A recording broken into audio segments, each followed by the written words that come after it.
Ouais. Donc on y va. Donc on est page d'Afkouf Kaf à Moudbet. Donc voilà, normalement on devrait finir le Pérec aujourd'hui. Je parle pas du Tosfot, mais en tous les cas, avec Santa Hachem, si tout se passe bien. Donc ok, donc on y va. Donc on est d'Afkouf Kaf à Moudbet. Donc dans la Mishnah, il y avait marqué, dans la Mishnah qu'on était en train d'étudier, on nous avait dit que il y avait donc la dernière ligne de la Mishnah, si vous prenez Koufkaf Bet, Koufkaf Hamoud Bet, donc dans la même page, la troisième ligne de la page, dans la Mishnah, la dernière ligne de la Mishnah, il y avait marqué Minalaha qui n'a rien à voir a priori avec le Korban Pesach, c'est simplement un pigoul vers un notar, metam in et ayadaim. C'est-à-dire pigoul, donc on a vu, c'est un Korban en réalité dont le Kohen, quand il a processé le Korban, ou bien les propriétaires, quand ils ont apporté le Korban, ils ont voulu, ça veut dire normalement, on va dire, ils avaient l'intention de le manger euh, plus tard. Ça veut dire, on va voir un petit peu plus, mais on va dire, pour l'instant, on va laisser ça comme ça. On va laisser dire c'est un korban dont soit les propriétaires, soit les kohanim qui l'ont process, quoi, qui l'ont amené. Donc c'est un korban où il y a des intentions non cachères, des intentions non valides pour le korban qui ont été faites au moment donc de la shrita ou de l'aspersion du sang. Donc, ce korban-là, normalement, on n'a pas le droit de le manger. Si on en mange, on est chayav karet. Et donc, en tous les cas, il y a un décret supplémentaire qui fait que si on le touche, en fait, il rend les mains impures. Donc, ça, c'est ce que la Mishnah dit. Ça, c'est pigoul. Donc, ça, c'est un pigoul. Donc, pigoul, c'est un korban voilà, qui n'est pas caché à cause de ça. Et notar, c'est un korban dont, en fait, le temps où si on avait le droit de manger la viande, il est passé. Et donc, il reste. Donc, il faut le brûler. Et si jamais, donc là aussi, si jamais tant qu'il n'a pas été brûlé, ça rend les mains impures. Et donc, ça, c'est des décrets d'ordre rabbinique, a priori, de peur que la personne elle vienne en manger de ses corbanotes, alors qu'on n'a pas le droit. On va dire c'est comme ça. Quoi. Ça a l'air, en fait. Pour l'instant, ça suffit de garder ça comme ça pour l'instant. Ouais. Mais c'est ça, c'est cette dernière ligne, en tous les cas, que maintenant, la Gemara, elle va ramener une discussion pour expliquer ça. Donc, maintenant, je suis en bas de la page, donc cette fois-ci, dans trois grandes lignes avant la fin de la page de la Gemara. Donc, on nous dit, donc il y a les deux points, à Pigoul va notar metamet et yadaim. Donc, le Pigoul, ça va être Rashi et Rajbam, ils vont éclaircir plus quel genre de kavana rend le korban Pigoul, etc. Pour l'instant, moi, je pense qu'on peut laisser d'une manière générale. C'est un korban dont en fait, qui a été, dont les propriétaires ou dont les kohanim, ils n'ont pas en fait apporté, ils ont eu des mauvaises intentions quand ils l'ont apporté, des intentions qui ont le korban non caché. Un notar, c'est ce qui reste du korban. Mais tamet ayadaim, ça rend impur les mains. Donc, on nous ramène a priori deux avis. Ravuna et Rafrizda. Donc, Ravuna et Rafrizda, on ne sait pas qui a dit quoi. Chad Amar Mishum Hashide Keuna. Donc, un a dit c'est à cause des Hashide Keuna, ça veut dire les Kohanim qui sont soupçonnés. Et a priori, donc on va voir de quoi. Je vais que lui à traduire pour l'instant, et moi, de toute façon, Rachid va traduire. Vechad Amar, et l'autre a dit Mishum Atsile Keuna, c'est à cause des Kohanim qui sont paresseux. Ok, Sagma va expliquer, hein, j'avance, tu vois, et pas tellement, tu vois. Khadamar, et l'autre, donc ensuite une autre discussion.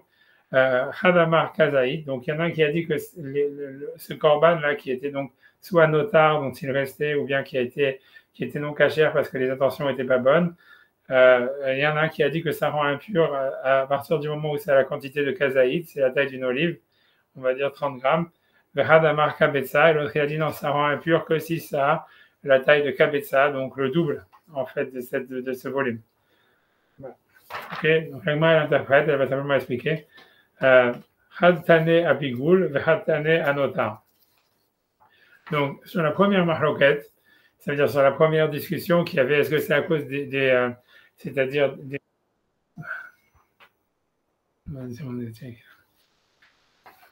Ouais, ok, donc sur la première mahloket, voilà, d'accord, on t'a pas attendu. Donc on n'est pas Shkoufkaf à Moudbet, et voilà, on est dans la mahloket Ravuna et Rafrizda sur le notar et le tamé. On vient de tourner la page, on est même Koufkaf Aleph à Moudalef, première liste. Donc, Ok. Donc, en tous les cas, donc, sur la première discussion, c'est ce que l'Agma va dire, c'est que sur les deux premiers avis, en réalité, euh, en fait, elle veut dire qu'il n'y a pas de discussion. Hattane à Pigoul, Hattane à Notar. C'est-à-dire que, grosso modo, ce que l'Agma veut dire, je dis déjà à l'oral ce que l'Agma veut dire, elle veut dire comme ça, en fait, que entre Ravuna et Ravrizda, en fait, il n'y a pas de discussion. Ça veut dire, c'est celui qui a. Donc, je répète quand même. J'ai dit, il y a quand même un tiers de la classe qui est arrivé. Mais je suis quand même été rapidement, très rapidement. Donc, on a vu dans la dernière ligne de la Mishnah, il y a marqué que le notar et le pigoul, ça rend les mains impures. Le pigoul, c'est un corban dont soit les kohanim, soit les propriétaires, ils ont une mauvaise intention, qui rend le corban non cachère. Ça veut dire au moment où il a été fait. Et donc, il ne faut pas le manger si on le mange en chayav karet. Et le décret d'ordre rabbinique, c'est que ça rend impur les mains. Notar, c'est un corban qui était cachère, mais qui a déplacé la date où on a le droit de le manger, elle est dépassée. Comme par exemple le corban Pessah après Chatzot, on va dire. Mais n'importe quel corban, si la date elle est dépassée, ça devient notar, il faut le brûler. Et les Chachamim, ils ont fait un décret comme quoi ça rend les mains impures. Voilà, c'est ça ce qu'ils ont rajouté. Donc ça, c'est la dernière ligne de la Mishnah, et c'est ce que la Gemara elle vient interpréter. La Gemara ramène deux avis au début, Ravuna et Ravrizda. Il y en a un qui dit c'est à cause des Hashide Keuna, c'est à cause des Kohanim sur lesquels on peut avoir des soupçons. Donc des Kohanim, on va dire, je ne sais pas comment dire en français, il y a un mot en français, j'ai oublié. Ça veut dire que voilà, qu'ils sont pas très honnêtes, quoi, sur lesquels on a peur qu'ils soient malhonnêtes. Et Radama Atzile Keuna, et l'autre il a dit que c'est à cause des Kohanim qui étaient paresseux. Sur ce point-là, après Kazaït et Kabetsa, c'est un deuxième truc, mais sur ce point-là, la Gemara dit dans la page Kouf Kafalef Amoud Aleph, Had Tane Apigoul, Had Tane Anotar. C'est-à-dire que la Gemara dit que sur ce point-là, il n'y a pas de discussion, simplement l'un vient expliquer pourquoi le Pigoul, ça veut dire le Korban donc, qui a été fait avec des mauvaises intentions, il rend impur, et l'autre il vient expliquer pourquoi le Korban donc, qui a dépassé la date, il rend impur.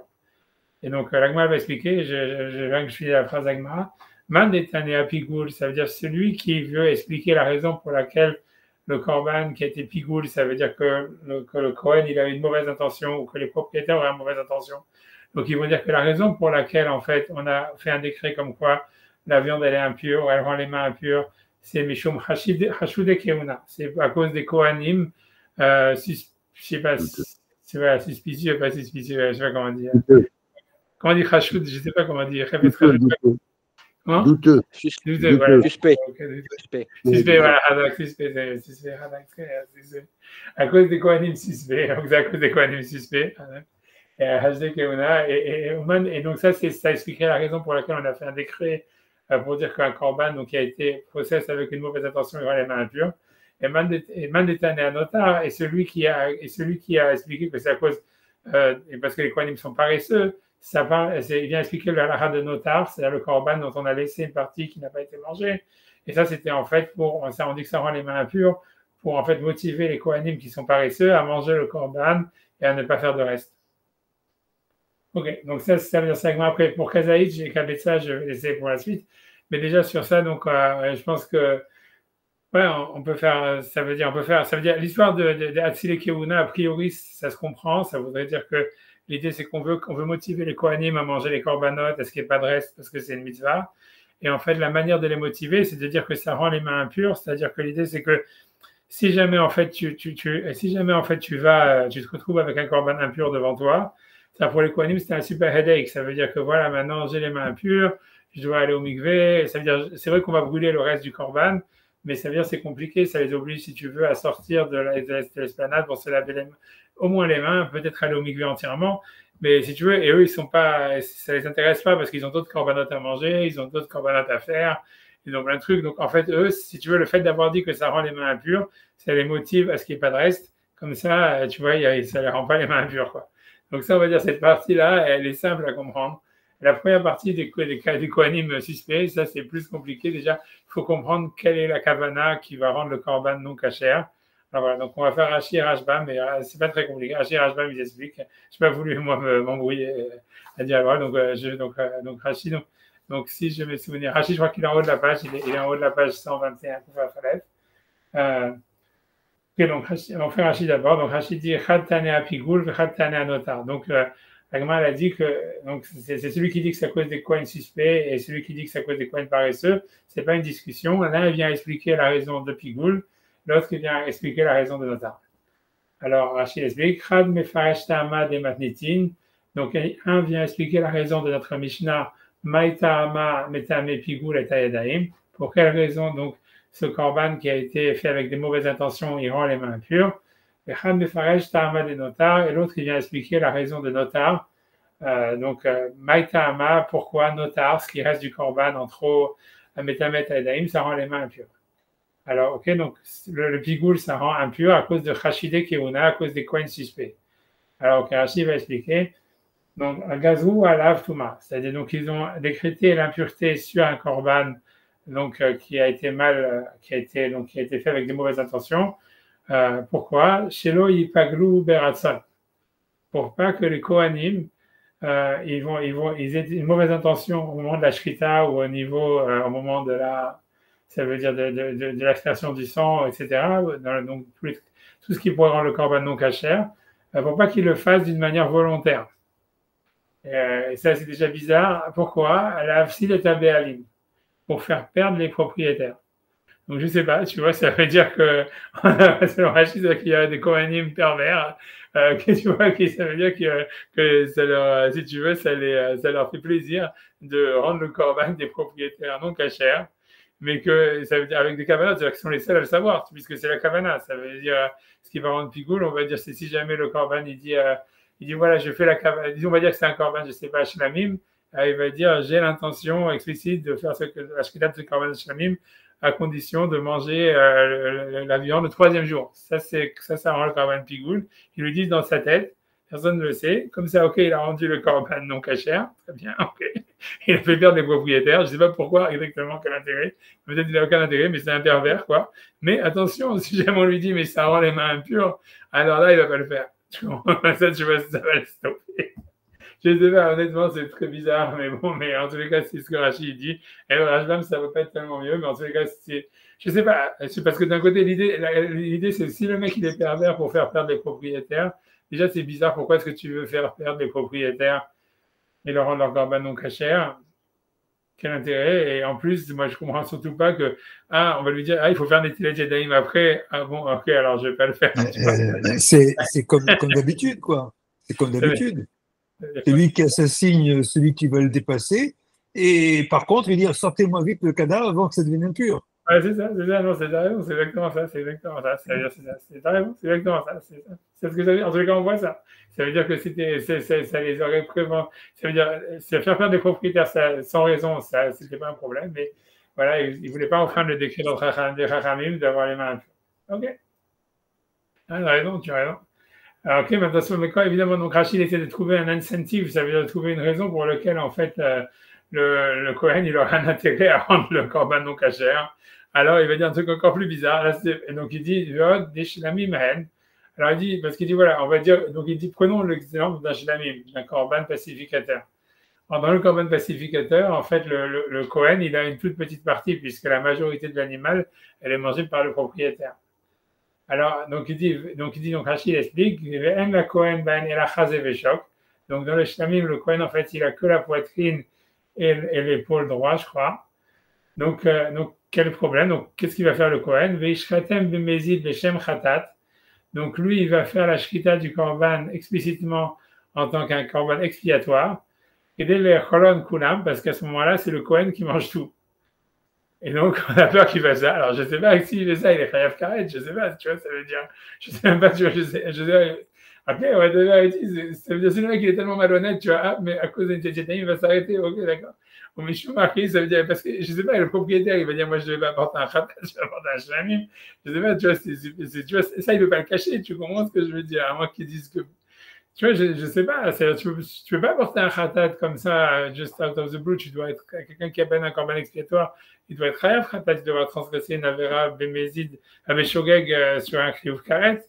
Et tu vois, et ça, c'est pas, parce que normalement, le cas de Pigou, jusqu'à maintenant, tu veux dire le Kohen, il peut le cacher, il peut dire j'avais cette intention, ça n'avait pas cette intention.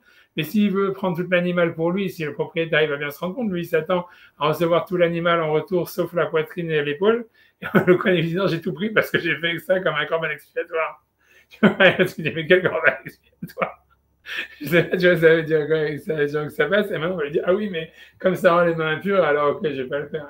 Ça veut dire, je sais pas, tu vois, Voilà, j'en sais rien. Toute l'histoire, elle est vraiment étrange, mais bon.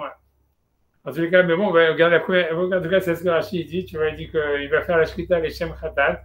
Il va faire la Shrita intentionnellement en tant que Khatat, que dès leur clan Kulam, pour pouvoir tout le manger. Mais Shumachi Gazou Touma, et c'est pour ça ils ont fait un décret que ça rendait les mains. Right. Alors, il va développer un peu, mais ça va pas être tellement. Enfin bref, ça veut dire pas tellement plus clair. Et ensuite, Rashi continue maintenant pour Atzile Keuna, donc ça c'est facile. C'est pour le notar, c'est pour les Kohanim qui sont paresseux de manger. Shelo it Atzlu Bachilatan, pour qu'ils ne soient pas paresseux de manger en disant bon, c'est pas grave, on va laisser. Alors on dit non, ça rend impur comme ça, parce que tu veux pas aller faire des tzilas, sortir de l'écharement. Ça devait être un gros aide pour les Kohanim sûrement ils devaient même aller au mikvé, j'imagine. S'ils devaient prendre les restes et les jeter. Donc on leur a dit, hop, ça rend les mains impures et comme ça, ils vont finir. Et puis voilà. Donc, je ne sais pas, à mon avis, je sais. Ouais, ouais, déjà. J'en sais rien. Pour moi, ce que je me demande, c'est vraiment est-ce que c'est techniquement possible, quoi, parce que je veux dire, dans le Corban Pessah, il y avait toujours du notar, comme on a dit, parce qu'en fait, il y a l'interdit de casser les os, et déjà la moelle des os, ça devient déjà notar. Et donc, tu vois, c'est que pour le Corban Pessah, mais ça veut dire, voilà, et donc après, donc ça voulait dire que si jamais celui qui va nettoyer le reste du Corban Pessah, il va clairement avoir les mains impures. Non, moi, je me dis, même dans un Corban Shlamim ou n'importe quelle partie, tu vois, je veux dire, il y a toujours des restes, tu vois, je veux dire, je sais pas, tu manges des tendons, tu manges, je sais pas, tu vois, ça veut dire quand tu manges de la viande, ça veut dire surtout quand c'est de la viande comme ça, tu vois, c'est pas qu'ils avaient un boucher qui leur faisait des côtes de veau, je sais pas quoi, ça veut dire, tu vois, c'était des trucs entiers, je sais pas comment est-ce que tu vas t'en sortir à manger tout le truc au point où, tu vois, il reste rien, tu vois, ça veut dire, si c'est toi qui dois faire, a priori, les Kohanim, ils avaient pas on voit d'ici qu'il y avait personne qui leur faisait le service, ni rien, donc c'était eux qui devaient nettoyer après eux-mêmes, quoi, comme on dit. Ça veut dire que, tu vois, c'était eux qui devaient faire la vaisselle, quoi, ou j'en sais rien. Ça veut dire, je sais pas comment est-ce qu'ils arrivaient à un point où ils nettoient leur assiette au point où il n'y a rien, tu vois. Mais bon, mais c'est vrai que selon ce classique, l'agma dit kazaït, ok, peut-être il pouvait arriver à ce qu'il n'y ait pas kazaït ou pas qu'avec ça, un truc comme ça, ok, on va dire un truc comme ça. Mais bon, c'est ok, on va dire comme ça. Ok, en tout cas, ça, c'est tu vois, c'est ce que Rachid explique. Donc, Rashbam, il va simplement dire la même chose, simplement va peut-être un peu être plus explicite. Donc, je reprends. Donc, Rashbam, c'est dans la page d'avant. Et c'est 2 lignes avant la fin. C'est l'avant-dernière ligne, vers la fin de l'avant-dernière ligne, la fin de l'avant-dernière. Donc, il y a marqué Chadama Mishum Hashide Keuna. Donc, il y en a un qui a dit donc, que c'était à cause des Kohanim suspects. Mais Kaman Mefaresh, plus loin, l'Agmal va expliquer, de la Pigul Kae, que cette halakha, donc du Kohen suspect, elle vient en fait expliquer la loi du Pigul, c'est-à-dire du Korban qui aurait été fait avec une mauvaise intention. Ok, Vechadama Mishum Atzile Keuna, donc il y a un autre qui l'a dit non, c'est à cause des Kohanim qui sont paresseux. Mais Kaman Mefaresh, tout de suite après, l'Agmal va expliquer, d'un notar Kae, que ça parle pour l'interdit de notar qui rend les mains impures. On dit d'habitude que les Kohanim sont zrizrout. Peut-être, tu vois, ça vient. Pourquoi paresseux? Ça va pas ensemble. Kohanim, c'est pas possible qu'ils soient paresseux. Ouais, c'est un faux Kohen. Son père ou sa mère n'était pas Kohen, sûrement. Alors, ça rien, mais je pense que tu vois, c'est pas évident. Ça veut dire, là, si c'est pour manger, c'est. Non, ce sont les rencontres que pour les Kohanim, c'était très dur. Hein. Ils étaient tous très, très gros et ils étaient tous aussi en très mauvaise santé à cause de ça parce que, tu vois, c'était dur, quoi. Ça veut dire, les lutteurs japonais, c'est rien à côté d'eux. Ouais, oui, ça devait être ça. Mais... Donc, c'est pour ça que tu comprends qu'à un moment, ils en ont marre, quoi. C'est pas simplement plus qu'ils sont paresseux, c'est carrément que c'était carrément presque impossible, quoi. T'imagines de manger de la viande tout le temps, presque, s'ils pouvaient rajouter des légumes dans certains corbanotes, mais en général, pas vraiment. Et c'était des kilos, tu dois t'enfiler ça un jour pour les manger, tu vois, donc ça veut dire, c'était pas que, tu vois, ça veut dire, donc il y a marqué qu'il faut que ce soit les moshra, on a vu qu'il faut manger les corbanes d'une manière princière, mais donc ils avaient le droit de rajouter des condiments dedans, etc. Donc ça veut dire, ils pouvaient les cuisiner comme ils voulaient, mais on n'a pas l'impression qu'il y avait un cuisinier là-bas, tu vois, ça veut dire qu'on n'a pas l'impression, tu vois, que c'était, ça veut dire, donc, je vois pas tellement quelle cuisine ils pouvaient faire là-bas, à mon avis, ça devait être tout grillé, compagnie au barbecue et tout ça, et voilà, quoi, c'était, de toute façon, la le décrit, elle dit qu'ils étaient tous malades, hein, qu'ils avaient tous des problèmes, tu vois, mais bon, voilà, c'est pour ça, c'est ça la pagasse dont il est question, quoi, ici, tu vois, c'était pas trop, quoi. C'est pour ça, la Gemara elle explique justement que ça avait fait naître en fait une expertise au niveau des médecins, au niveau de la digestion, tout le monde en fait venait voir, même parce que les docteurs il y avait des docteurs spéciaux pour les Kohanim qui étaient passés à mettre en fait dans si tu veux, dans tous les trucs qui permettaient la digestion, et que même les goïms en fait ils venaient, ils sont listés dans la Mishnah tous les médecins qui étaient qui étaient les médecins des Kohanim, c'était vraiment c'était le top médecin, je veux dire, en Israël, même dans le Moyen-Orient, c'était ça, quoi. Non, j'en sais rien. Après, si vous me dites, voilà, il y a une mitzvah, faut faire attention à sa santé, comment ça marche avec ça, j'en sais rien. Mais bon, en tous les cas, voilà, en tout cas, c'est ça la raison de les questions ici. Voilà, bref. Les commandes de Faraj d'un notar, donc ça part du notar, vélo pligi, donc et la Khan Mefaresh, donc un il explique, mais c'est une bonne remarque en tous les cas, la Khan Mefaresh, Tama des pigoul, donc un expliquer la raison du pigoul, ça veut dire pourquoi en fait c'est un korban, donc dans le cas où la tension était mauvaise, et là c'est à cause des Kohen qui sont suspects, le Khan Mefaresh Tama des notars, et l'autre il a voulu expliquer la raison pourquoi ce qui est resté du korban ça rend les mains impures, et ça c'est pour pas qu'ils soient paresseux de ne pas manger toute la viande qu'il y avait. Ok, donc Rashbam il continue, je tournais la page. Khatane à Pigoul, Khatane à Notar.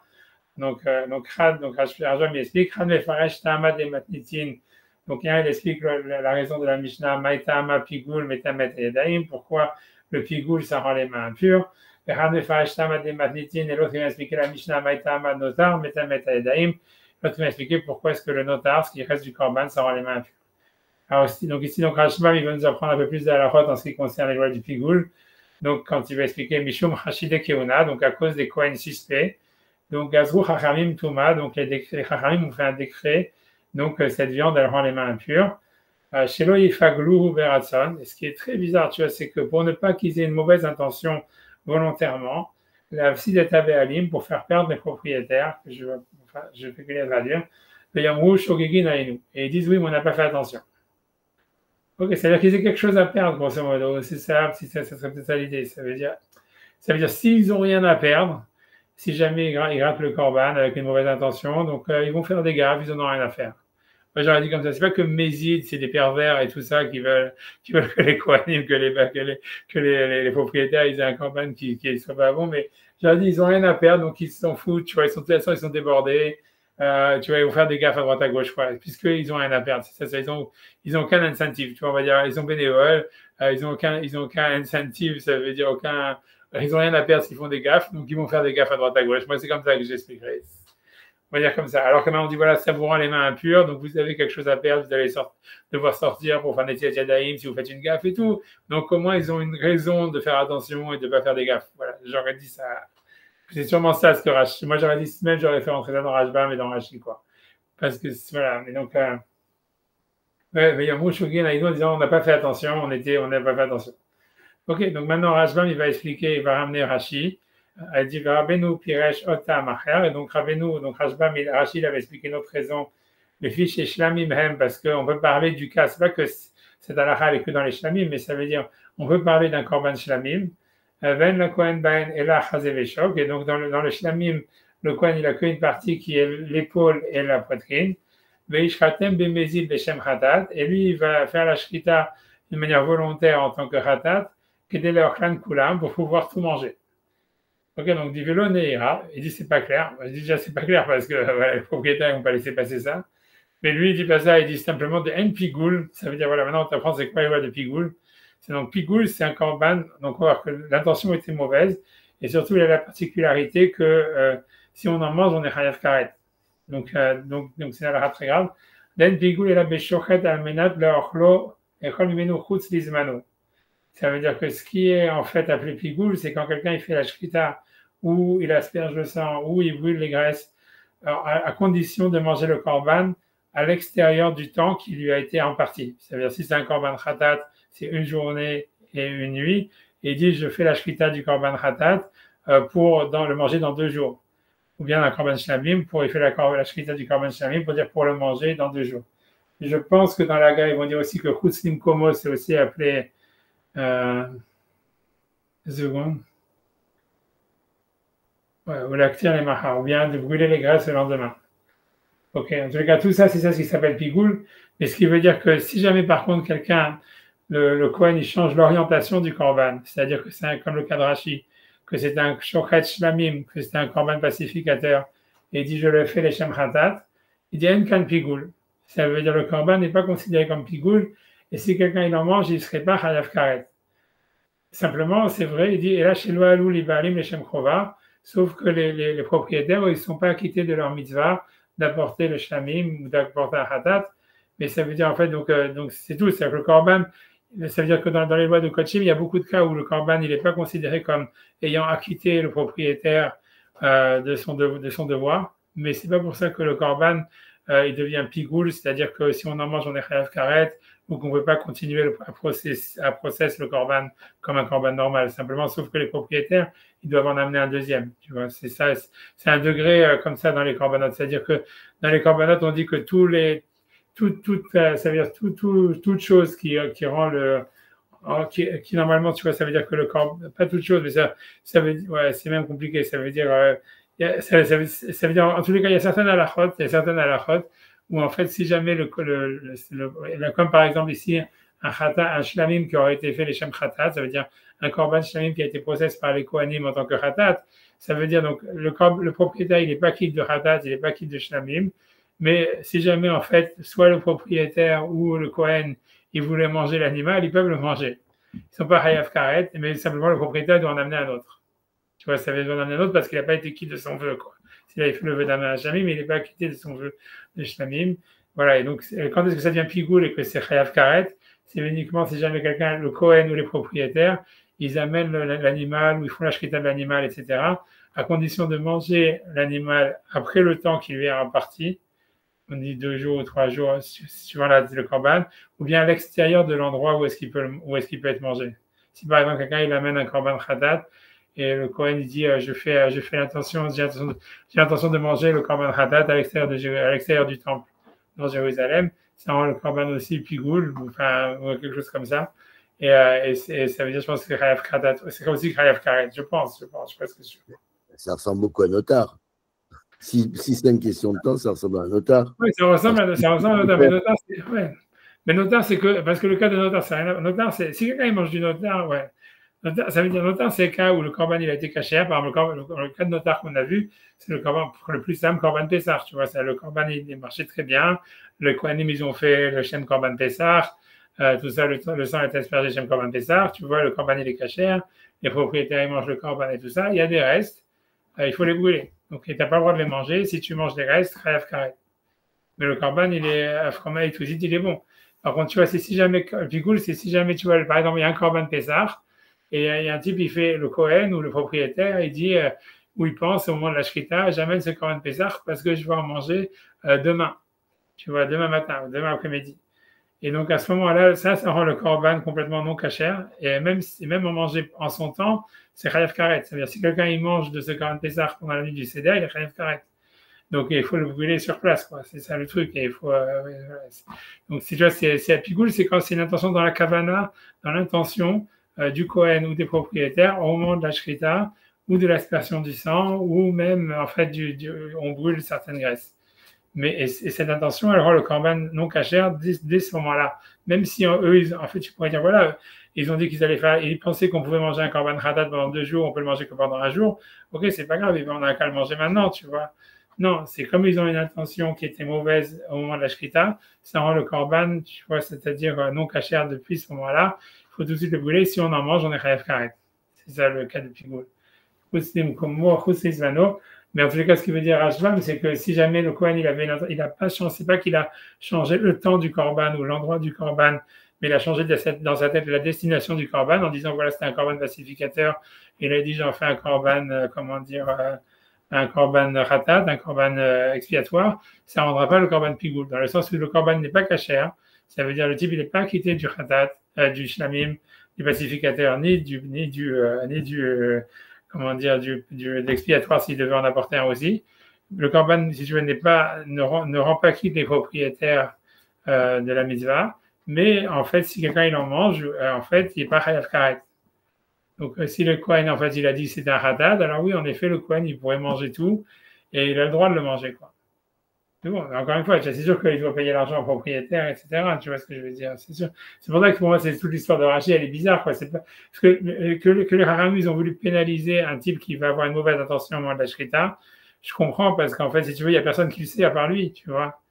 Donc, ça veut dire, on veut que le type, il ait une incentive, si tu veux, comme je dis, on veut le pénaliser pour qu'au moins par rapport à lui-même, il s'est dit que si j'ai une mauvaise intention, je perds quelque chose. Mais sinon, mais en tous les cas, à part ça, il n'y a que lui avec sa conscience. Personne ne sait si le Kohen, il a une intention, une mauvaise intention au moment de la Shrita, et il n'a pas besoin de le dire à personne. Et on comprend que tu vois que donc les Rachamim, ils ont été suspicieux et qu'ils ont voulu pénaliser pour qu'il ait une raison de ne pas le faire. Mais si jamais c'est pour dire, ah ouais, voilà, à part l'histoire que c'est pas Pigoul, il y a un autre problème, quoi. Je veux dire, je vois pas pourquoi le propriétaire, il va se laisser prendre son animal comme ça et pas demander des réparation. Tu vois ce que je veux dire? Qui se donne un chlami, mais se dit, OK, je veux le manger moi, donc je fais un patate. Et l'autre qui dit, ouais, très bien, c'est bon. C'est tant mieux pour toi. Tu vois ce que je veux dire? C'est comme tu donnes de l'argent à Yeshiva, Yeshiva, il s'est fait une piscine pour lui, quoi. Tu vois ce que je veux dire? Tu vois, tu laisses ça passer, tu vois.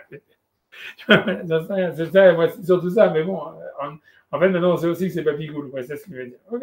Donc, ça, c'est un peu, c'est clair, maintenant, c'est clair, en tous les cas, la Gemara, Rachid, tout ça, c'est bon. Donc, maintenant, dans la suite de la Gemara, c'est avec l'histoire du Kazaït et du Kabetza. Donc, en fait, là, sur le coup, donc, sur le deuxième point, la Gemara dit qu'il y a vraiment une marloquette, c'est pas que chacun, il explique une raison. Donc, sur le premier point, est-ce que c'est à cause des Kohen qui sont suspects ou bien à cause des Kohen qui sont paresseux, la Gemara dit, il n'y a pas de discussion. L'un, il voulait expliquer la raison pourquoi est-ce que notar, ça rend les mains impures, et l'autre, il a voulu expliquer pourquoi Pigoul, ça rend les mains impures. Mais donc, sur le Kazaït et Kabetza, la Gemara dit oui, il y a une discussion, donc je reprends la Gemara. Donc, il faut dire la troisième ligne de la Gemara au milieu. Chadamar Kazaït et Chadamar Kabetza. Donc, un a dit que c'est comme la taille d'une olive qui rend les mains impures, et l'autre qui dit non, c'est la taille d'un œuf. Madamar Kazaït Keisuro. Celui qui dit en fait que c'est le Kazaït, la valeur d'une olive, ça rendrait les mains impures, c'est parce que l'interdit, a priori, de manger soit du pigoul, comme on a vu c'est Chayav Karet, ou du notar, que c'est Chayav Karet, c'est si tu manges un kazaït. Donc, en fait, comme ils ont voulu, comme ce décret, en fait, de rendre les mains impures, c'est pour empêcher les gens de faire soit de transgresser cet interdit de karet, donc de manger soit du notar, soit du pigoul. Donc, en fait, ils ont décrété sur la taille d'une olive, qui est la taille qui est du sur karet, qu'on a voulu éviter. Au Mandama Kavetsa, et celui qui dit que c'est comme la taille d'un œuf, Ketumato, c'est comme son impureté. C'est-à-dire que l'idée, c'est qu'a priori, c'est-à-dire, pour dire vraiment de manière plus simple, ça veut dire c'est sûr que d'après la Torah, une nourriture, elle peut recevoir la Touma, même si elle a Kazaït. Mais en fait, par contre, une nourriture, elle ne peut pas rendre impure une autre nourriture, à plus forte raison quelqu'un, que si elle a la taille d'une cabessa. Voilà, c'est ce qu'il faut retenir. Ça veut dire, voilà, une nourriture, elle peut devenir impure si elle a la taille d'une olive, si elle fait 30 grammes, mais elle ne peut pas impurifier une autre nourriture, et à plus forte raison d'ordre rabbinique, un homme, que si jamais elle fait cabessa, c'est-à-dire le double. Et donc, c'est ce que la Gemara veut dire. Elle veut dire que ketumato, ça veut dire comme dans la touma, c'est-à-dire que comme on sait que une nourriture, elle ne peut pas rendre impure quelque chose d'autre que si jamais elle fait kabetza. Donc là aussi, quand les Chachamim, ils ont fait un décret, ils n'ont pas mis le décret sur moins de kabetza, puisque ça aurait été contre en fait le principe de la Torah qui pense que la nourriture ne rend jamais impure à moins d'avoir un kabetza. Voilà. Donc, ok, je fais Rashbam sur ça. Hadamar Kazaït. Donc, un, il a dit Kazaït, c'est men metamet aïdaim, c'est ce qui rend les mains impures. Hadamar Kabetza, l'autre il dit kabetza. Ok. Qu'est-ce qu'il dit Rashbam? Rashbam dit Khadamar Kazaït Mehen Metamet Adaïm. Donc, un Kazaït de ce notar, de ce corban qui est resté après le temps ou bien qui a eu Pigoul, que le Kohen avait une mauvaise intention. Metamet Adaïm, il rend les mains impures. Khadamar Kabetza, l'autre il dit kabetza. On verra les houd et pligui. Et c'est sur ce point-là uniquement qu'il y a une discussion. Keisuro, donc celui qui dit que c'est interdit, c'est Keisuro, comme son interdit. Et soit Achilato ve Kazaït, ça veut dire l'interdit de manger du pigoul et du notar, c'est Kazaït. Et voilà, il y a Karet si quelqu'un le mange. Donc c'est pour ça, quand ils ont fait le décret sur les mains, ils ont mis sur Kazaït. Et l'autre a dit Ketumato, donc comme l'impureté, Tumat Ochlin ve Kabetza, et Tamer Acherim. C'est pour ça que Rashbam dit l'impureté de la nourriture est que dans Kabetza pour rendre une autre nourriture impure ou même rendre quelque chose d'autre impur. Donc, c'est pour ça que Rachid dit, Rashbam, il dit les tamé acherim, c'est parce que pour recevoir la pureté, c'est sûr qu'on n'a pas besoin de kavetsa à kazaït. La nourriture de kazaït, elle peut devenir impure, mais elle ne peut pas rendre impure quelque chose d'autre que si elle a la taille de kavetsa. Et donc, comme ici, c'est pour rendre impure les mains du Kohen ou de celui qui mange, donc ils n'ont pas voulu aller contre cette règle et donc ils n'ont fait que à kavetsa. Ouais, on avance. La Mishnah. La Mishnah. Donc, okay, donc ici, donc maintenant on revient, là on est vraiment carrément dans l'époque du Beth Amikdash, très nettement. Et donc, en fait, l'idée c'est que à l'époque du Beth Amikdash, quand quelqu'un mangeait le Korban Pesach, il devait faire une bracha qui était Baruch Atah Hashem Elokeinu melech haolam, Asher kideshanu mitzvotav v'tzivanu ala achilat Pesach. Et a priori, donc ça c'était une chose, mais à part ça, comme on a vu que le Korban Pesach c'était un dessert, donc en fait, à part ça, il mangeait un bœuf ou n'importe quoi, ça veut dire un autre Korban qui était shlamim, qui avait été amené le jour même, même la veille.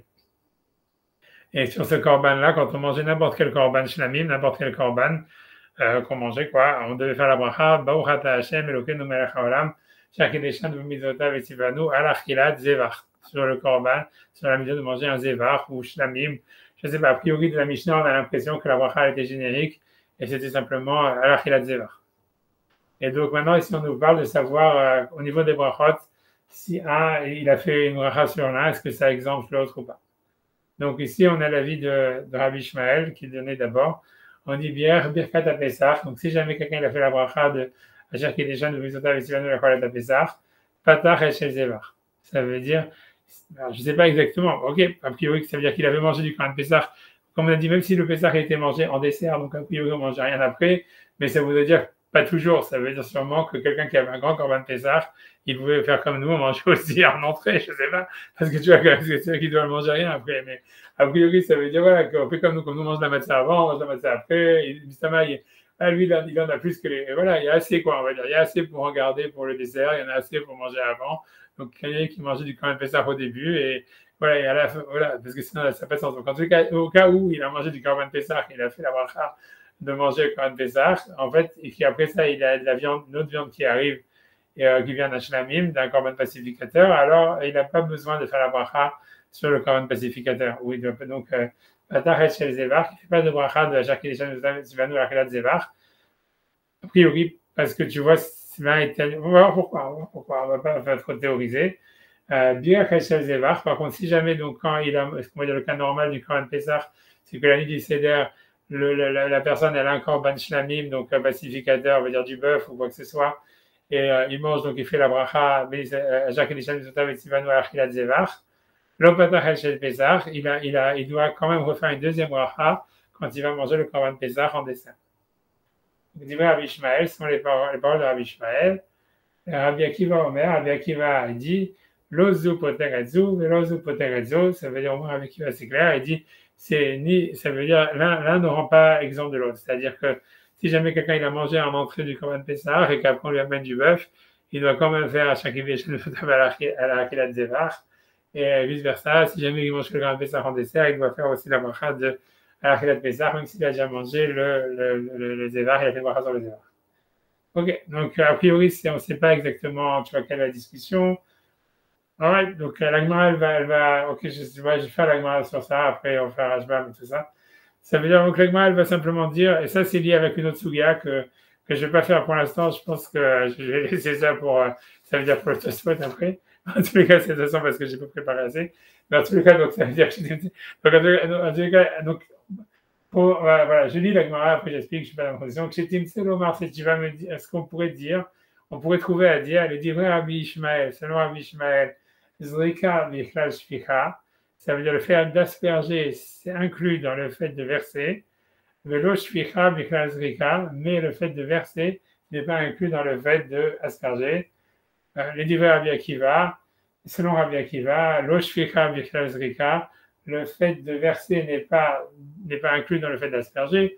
Velo Zrika Bichlal Shficha, ni le fait d'asperger inclus dans le fait de verser. Alors, tu vois, qu'est-ce que ça veut dire? Alors, on va laisser comme on va dire comme ça, on va dire simple.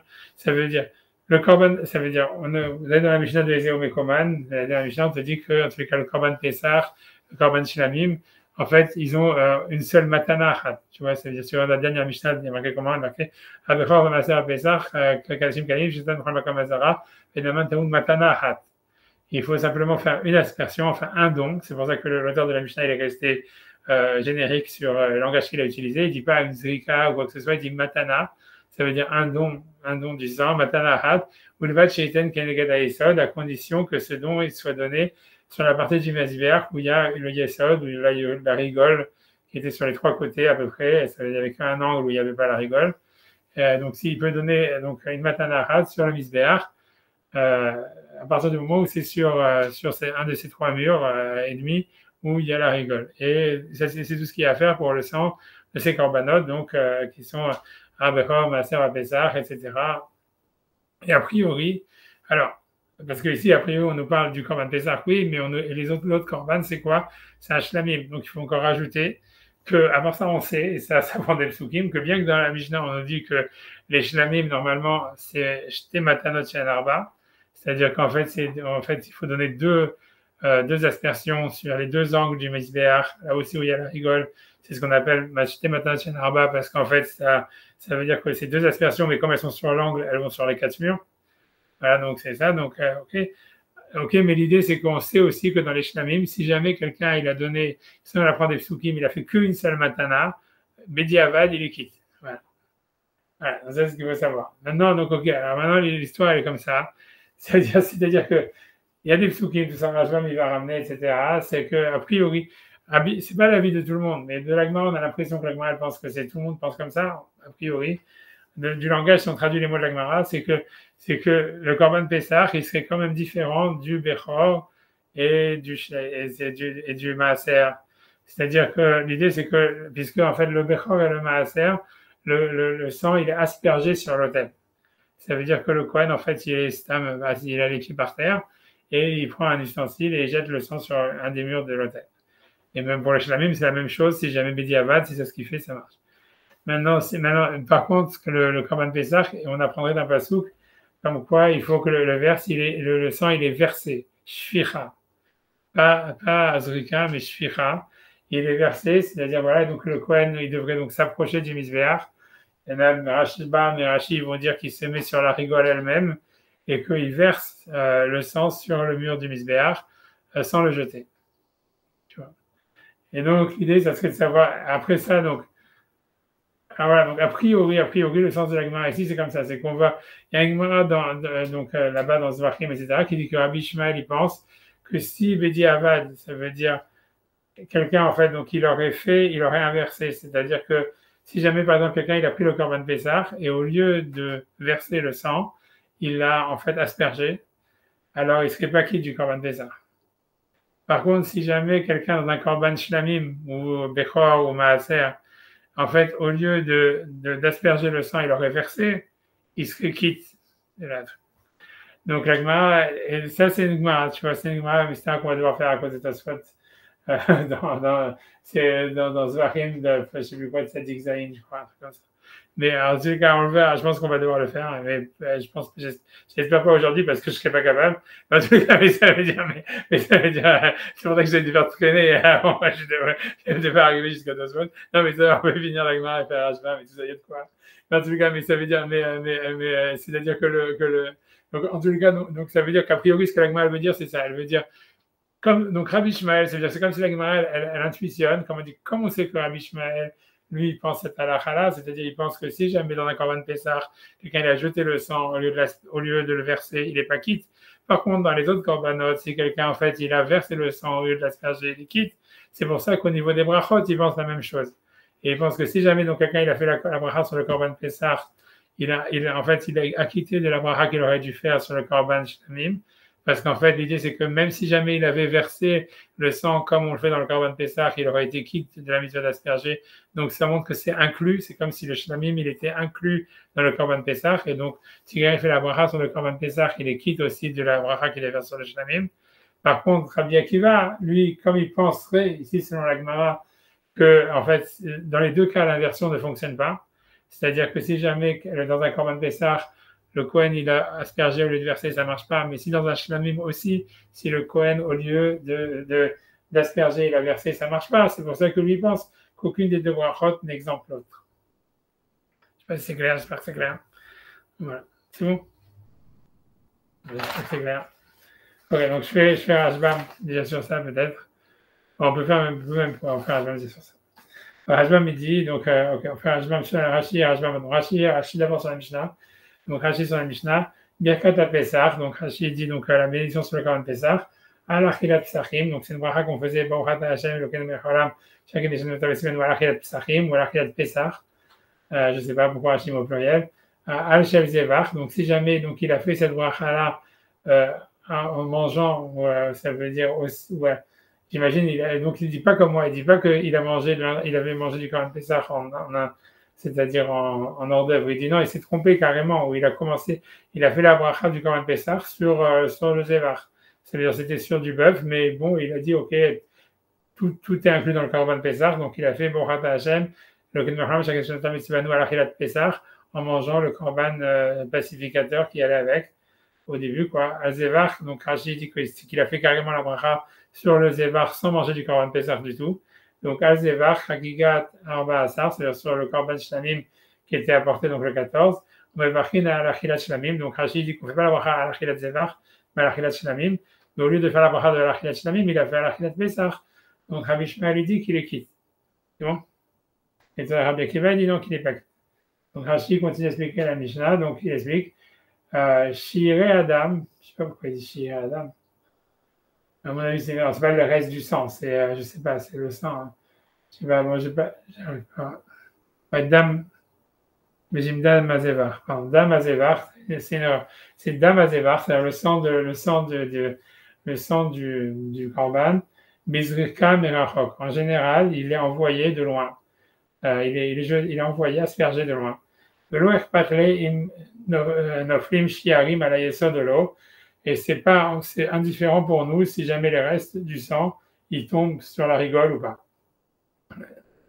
Par contre, il dit shiare dama pesach, ça veut dire, on va dire, ce qui reste du sang du pesach, bishvicha, donc le sang du pesach, par contre, il fallait qu'il soit versé, pas aspergé, benachat, avec calme, kedé shieplu à la yesod, parce que le principal, c'est qu'on voulait que le sang il arrive sur la rigole. Okay. Donc, c'est Rashi. Donc Rashi explique, par contre, donc maintenant Rashi va expliquer l'histoire de Rabbi Shmuel et Rabbi Akiva. Lo shficha bechal zrika. Donc, ça, c'était Rabbi Shmuel. Rabbi Shmuel, il pense en tous les cas que le fait de verser, c'est pas inclus dans le fait d'asperger. Kelomar, donc il dit Rashi, c'est-à-dire, Shim noten pesach bizrika. Si jamais il donne le korban pesach en aspersion, mais shlamim bishvicha, et qu'il donne le korban shlamim, par contre, en versant calmement, lo asa klum. Il n'a rien fait. Il n'est pas quitte. Donc ça c'est Rabbi Akiva. Ça veut dire qu'aucune inversion ne marche. Avec Evan d'Endomim Zelazé, donc comme en fait ils ne ressemblent pas, ils n'ont pas les mêmes prescriptions, donc comment est-ce que le sang il est process, il est envoyé sur l'autel. Le matin d'Amim, en ce qui concerne le don qu'on fait du sang, En beracha birkat echad poteret ha'acher, donc il n'y a pas la bracha de l'un qui exempterait la bracha pour l'autre. Ok, donc maintenant Rashi reprend encore la Gemara. Si on lit dans la Mishnah, si jamais il a fait la bracha sur le Zevar, sur le Shlamim, l'Opatar et à Pessah, il n'a pas exempté le Korban Pessah. Par contre, à la Pessah, selon Rabbi Shmuel, s'il a fait la bracha sur le Korban Pessah, Patar Shel Zevar, il a exempté la bracha sur le Zevar du Shlamim, divrei Rabbi Shmuel, c'est les paroles de Rabbi Shmuel. Hagar Sinan, les divrei Rabbi Shmuel, et ainsi, ici on lit en ce qui concerne les paroles d'Rabbi Shmuel, Zrika Beklal Shvicha, c'est que l'aspersion elle est incluse dans le fait de verser, Velo Shvicha Beklal Zrika, mais le versement n'est pas inclus dans l'aspersion. Donc il dit au pirouche, ça veut dire Im Natan Pesach Bezrika, si jamais donc il a envoyé le sang du Korban Pesach par une aspersion, Lo Asaklum, il n'a rien fait, donc il n'est pas quitte de la mitzvah.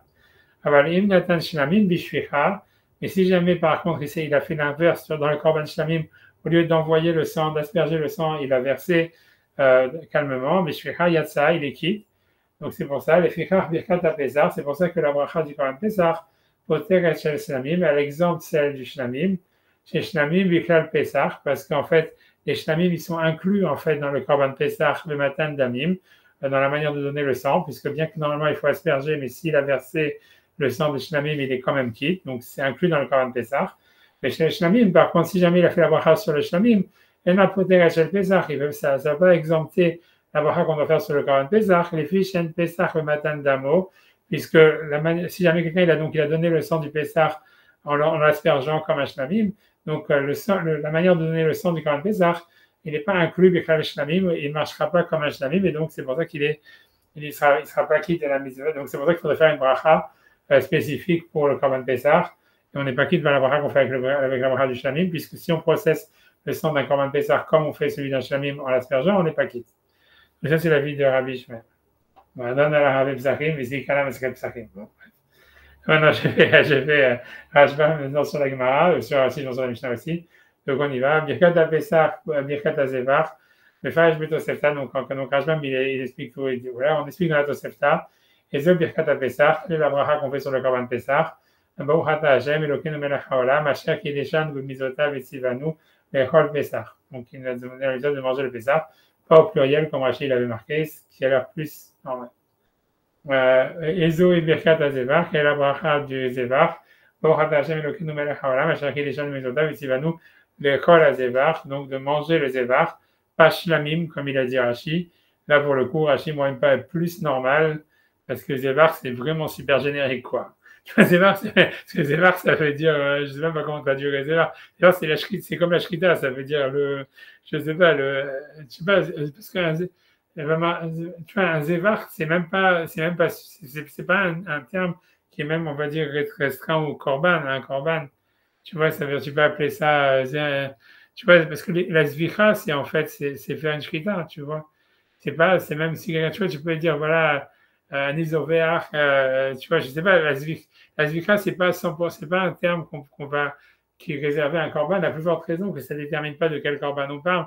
Donc, si on doit faire une bracha quand on mange les shlamim, moi, je pense que si on dit Baruch Ata Hashem Elokeinu melech haolam asher kideshan b'mitzvot v'akedat Pesach, je pense que si on mange un shlamim, on devrait dire Baruch Ata Hashem Elokeinu melech haolam asher kideshan b'mitzvot v'echol shlamim, quoi. Comme il a dit, tu vois, Rachid, tu vois. Alors, c'est vrai que shlamim, après, c'est un pluriel, pourquoi Pesach singulier? En tout cas, Rachid, en tout cas, je sais pas, moi, je sais pas. Enfin, Rachid, moi, c'est la source du deuxième point. C'est vrai que c'est bizarre, parce que d'un côté, le fait de dire Psachim, Rachid, enfin, en tous les cas, lui, il est resté logique. Il dit que sur le Pessah, on dit Shlamim, alors on dit Psachim. Et en fait, sur chacun, on fait un bracha sur un korban spécifique. Je ne sais pas, Rajba Misnara, il avait la Tosefta, mais en tous les cas, lui dit que la bracha sur le Shlamim, elle est l'école Zevar, que c'est hyper générique, quoi, parce que ça inclut presque tout, quoi. Et c'est bizarre. Ok, donc lui il dit, ok, dit Vaï Zevar, et donc il dit ce Zevar quand il est question qu'on fait le bracha dessus la nuit du Seder. Vaï Zevar Haïnou Chagiga Tchudaled, donc c'était le korban Chagiga qui était amené le 14. Abba Ima Pessah qui était amené avec le Pessah pour que le Pessah il soit mangé quand on est rassasié. Et c'est pour ça que dans le plateau du Seder, on a l'œuf en souvenir de ce korban.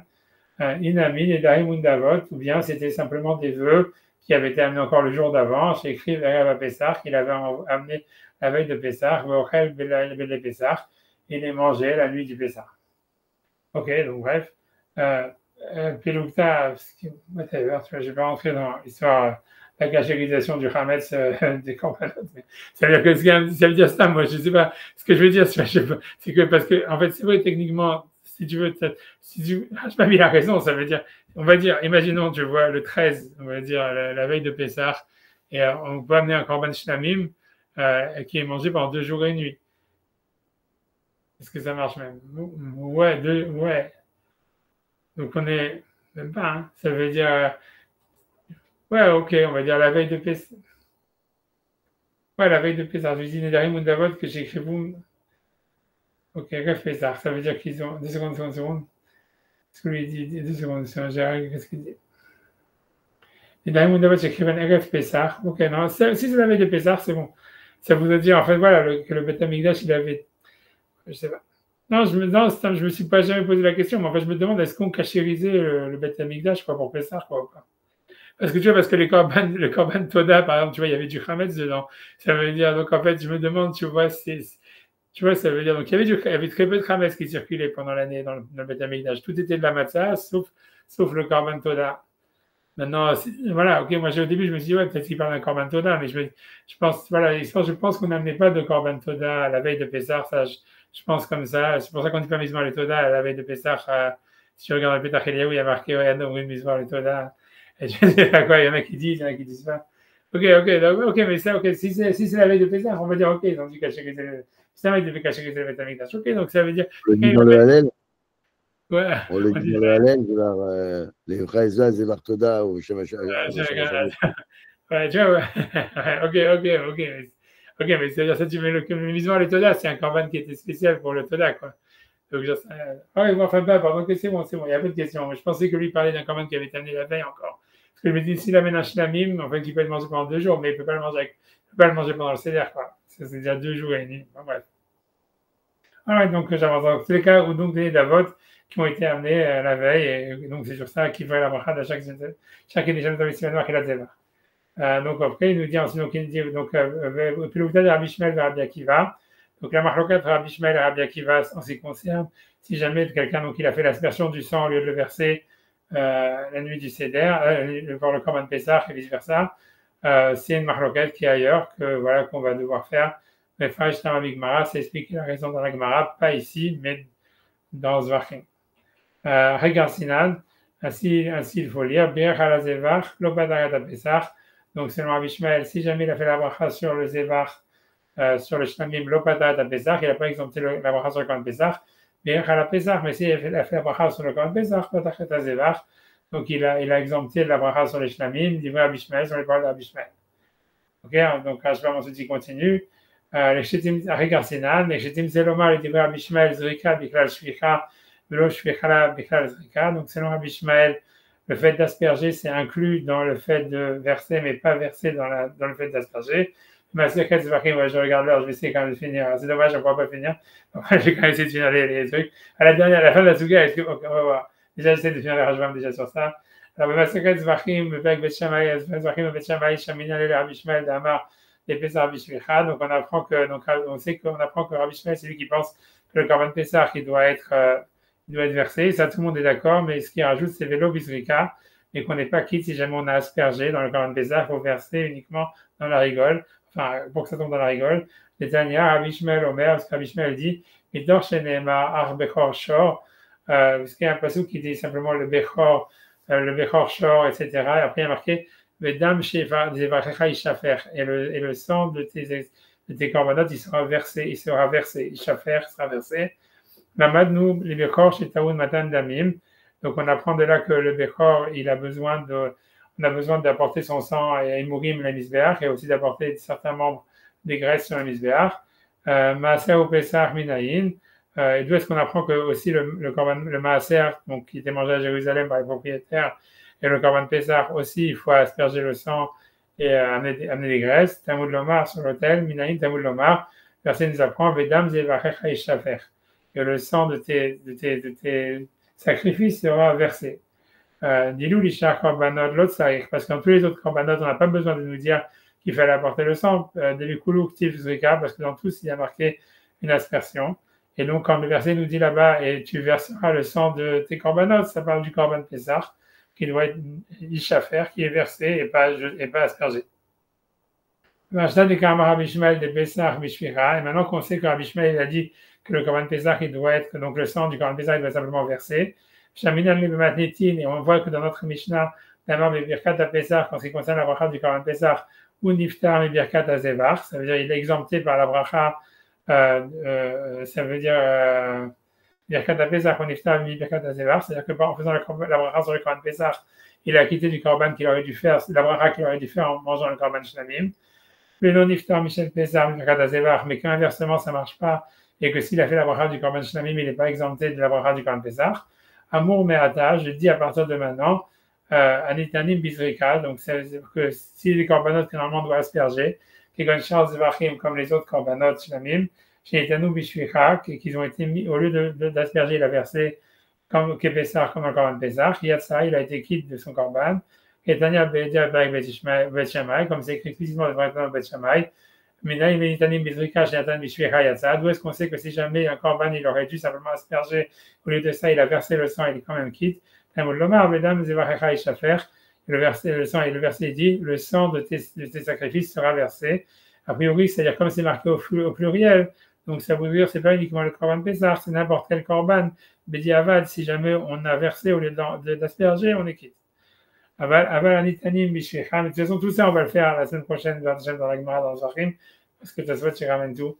Aval Anitanim Bishvecha, Kegon Pesach, Shnatan Bizrika, mais les corbanotes que normalement on doit verser, mais que là, il a aspergé à la place, Kishlamim, comme les corbanes pacificateurs, Bechol Shar Zvachim, et tous les autres corbanotes, Lo Yatsar, voilà, il est pas quitte, Doumia, des Birkat Pesach, donc ainsi, ça sera la même halakha dans les lois de Pesach, dans les lois des brachot de Pesach, Vazevach et des brachot de Shlamim, et Kamar Nami, où voilà aussi Rabbi Shmael, c'est le même auteur, donc c'est Rabbi Shmael, Matnitin qui a Gavna, il dit dans notre Mishnah la même chose. Donc on intuitionne que la raison de Rabbi Shmael, c'est lié au fait que dans le don du sang, c'est la même chose, c'est-à-dire qu'il y a un parallèle entre les deux halachot. Je ne vais pas répéter, c'est clair.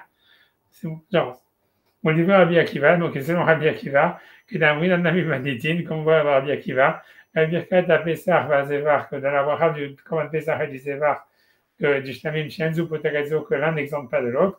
Rabbi Akiva n'a mis savoir des Pesach Bishvecha, et Rabbi Akiva pourtant il pense que le Korban Pesach, il est, enfin pas pourtant, mais il pense qu'il est versé. Mais loin Shkechantana de Amar Bizrika, ça veut dire il n'y a aucun autre auteur de la Mishnah qui penserait que le Korban Pesach il est aussi aspergé. Ah si, et là Rabbi Yossi Aglili. Il y a Rabbi Yossi Aglili qui pense que le Korban Pesach il est aussi aspergé, mais lui on le compte pour du beurre ici a priori. Voilà, bref, j'avance, tu vois. Le problème de tout ça, c'est que voilà, c'est que la Gemara elle invente des trucs et ça veut dire ça pose problème quoi. D'où est-ce que la Gemara elle sort cette interprétation que la bracha c'est lié avec l'aspersion du sang? D'où est-ce qu'elle que Rabbi Shmael lui pense ça que l'aspersion du sang ça veut dire que voilà que la shficha ça exemple de la zrika et pas l'inverse. Ok, mais que Rabbi Akiva il pense pas comme ça, c'est pas du tout clair, tu vois. Et c'est pour ça que Rashbam et tout ça, tu vas avoir beaucoup de problèmes parce que nous comme ça tu inventes que Rabbi Akiva il pense que l'un ne marche pas dans l'autre, etc. Alors que tu n'as aucune source, tu vois. Ça veut dire c'est comme si la Gemara dit ça comme ça au hasard. Donc Rashbam, il essaie de limiter les dégâts en disant ouais, de toutes les façons, c'est sûr que Rabbi Akiva, il pense que le sang du Korban Pesach, il est versé et pas aspergé parce qu'il y a un seul Tana qui pense que c'est aspergé, c'est Rabbi Yossi Aglili, et l'idée c'est pourquoi je pensais qu'il pense comme lui, pourquoi je penserais que Rabbi Akiva est d'accord avec lui, quoi. Comme ça.